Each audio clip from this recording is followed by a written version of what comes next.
सियावर रामचंद्र जी की जय। देखिए, श्री रामचंद्र जी के गुण समूहों को कहते कहते सब लोग प्रेम में भर गए और अपने भाग की सराहना करने लगे।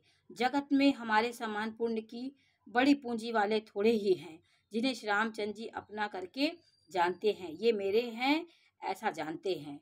मतलब भगवान जिसको अपनी नज़र में रखते हैं, जो भगवान के का सामीप्य पाया, जो भगवान के समीप रामचंद्र जी के था, वो अपने को बड़भागी मान रहा था कि मेरे समान कोई धन्य नहीं है, क्योंकि मैं आज पूर्ण हो गया हूँ। तो ये सबके मन में हो रहा था।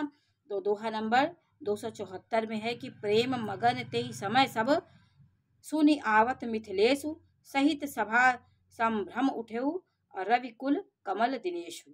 उस समय सब प्रेम में मग्न हैं। इतने में ही मिथिलापति जनक जी आते हुए सुंदर सूर्यकुल रूपी कमल के सूर्य श्री रामचंद्र जी की सभा सहित आदर पूर्वक जल्दी से उठ खड़े हुए। देखिए, इतना सम्मान दिया रामचंद्र जी ने। भाई, मंत्री, गुरु और पूर्ववासियों को साथ लेकर श्री रघुनाथ जी आगे जनक जी की आगवानी में आगे चले। जनक जी ने ज्यों ही पर्वत श्रेष्ठ कामदनाथ को देखा त्यों ही प्रणाम करके उन्होंने हाथ जोड़ लिया और पैदल चलना शुरू कर दिया। कामदगिरी पर्वत का इतना महत्व है, चित्रकूट में उनका दर्शन करते ही सर नवा करके प्रणाम करना चाहिए। तो जनक जी ने भी वो कामदगिरी पर्वत को प्रणाम किया। रामचंद्र जी के दर्शन की लालसा और उत्साह के कारण किसी को रातों की थकावट और क्लेश जरा भी नहीं हुआ। मन तो वही है जहाँ श्री रामचंद्र जी और जानकी जी हैं। बिना मन के शरीर के सुख दुख की सुध किसको हो। यदि मन कहीं लगा हो तो शरीर की सुध बुध नहीं रहती है। ये सब लोग ने कहा। जनक जी इस प्रकार चले आ रहे हैं। समाज सहित उनकी बुद्धि प्रेम में मतवाली हो रही है। भगवान राम को देखने के लिए निकट आए देखकर सब प्रेम में भर गए और आदर पूर्वक आपस में मिलने लगे।